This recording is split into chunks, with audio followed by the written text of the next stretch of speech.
I wanted to write and I did not even know the English language.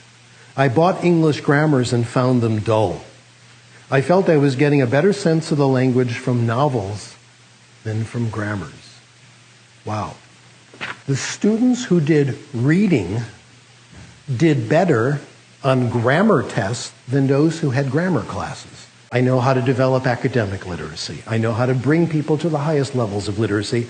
I know all about it because I'm an expert.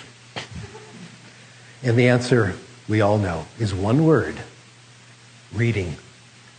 And there's one kind of reading that works better than any other, and it was the kind of reading you did last night before you fell asleep. How many of you read last night before you fell asleep? How many of you, like me, read last night even though you shouldn't have? It was too late. This is addiction. The kind of reading that really counts is the reading you and I do all the time, that we do obsessively. We call it free voluntary reading. FVR. Reading because you want to. No book reports, no questions at the end of the chapter. You don't like the book, you put it down, you pick up another one. Free voluntary reading is the source, in my opinion, of our reading ability. It's the source of most of our vocabulary. All of our educated vocabulary just about comes from reading, in most cases. Our ability to write with a good writing style, much of our knowledge of the world comes from reading. Now, I don't want to oversell this. I don't want to say if kids read a lot, they'll all go on to the university and get master's degrees, but if they start to read, they're going to have a chance. If they don't start to read, they're not going to have a chance. I want to show you a little bit of the research, and it started in a book, with a book that came out around 1965. The author is a guy named Daniel Fader. Daniel Fader worked with boys who were in reform schools. Reform school boys, juvenile delinquents. Each boy was given a paperback book. This is yours. Do with it what you like. If you read it, fine. If you don't read it, fine. But you want a new one? Turn it in. You get a new one. No overdue fines, no book reports, no nothing. They had a pretty good idea what the boys' interests were. Now, this is back in the 60s. The favorite author, Ian Fleming, James Bond. The boys read the books. When you give kids interesting things to read, they will read them, no question, all right? Some of the boys, in fact, averaged a book every other day for a whole year, all voluntary. He gave them tests at the end of 2 years. The readers improved in everything: attitude towards school, writing fluency, writing complexity, etc. The comparison group stayed the same or went down. He looked at the boys' behavior in their daily lives. For example, he looked at their behavior during basketball games when they watched their school team play against other schools.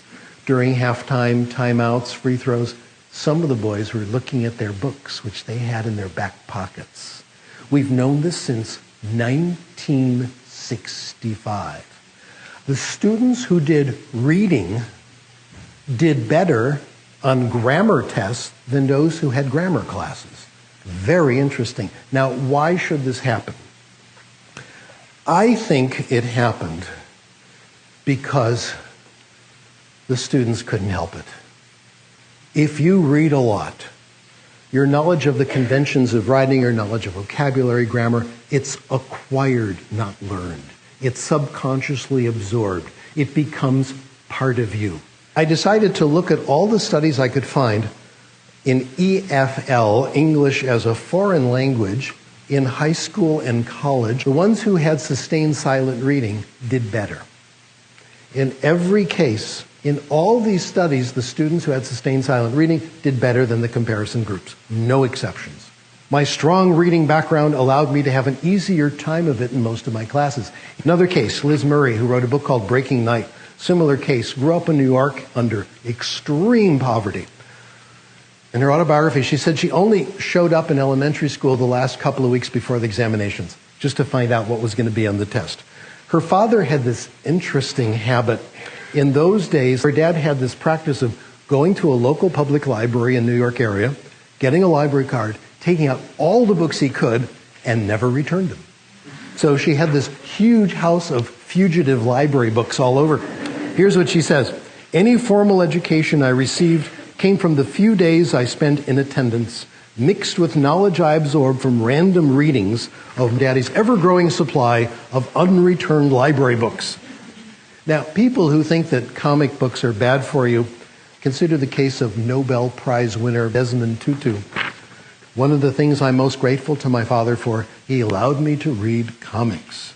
I think that's how I developed my love for English and for reading. Some of you have read Richard Wright's autobiography, a wonderful writer. He says he grew up in a family where reading and writing was actually discouraged. His grandmother did not approve of fiction. He finally got access to books by borrowing a library card from a white friend of his and was able to take books out of a public library pretending they were for someone else. Here's how he describes his writing development. I wanted to write and I did not even know the English language. I bought English grammars and found them dull. I felt I was getting a better sense of the language from novels than from grammars. Wow.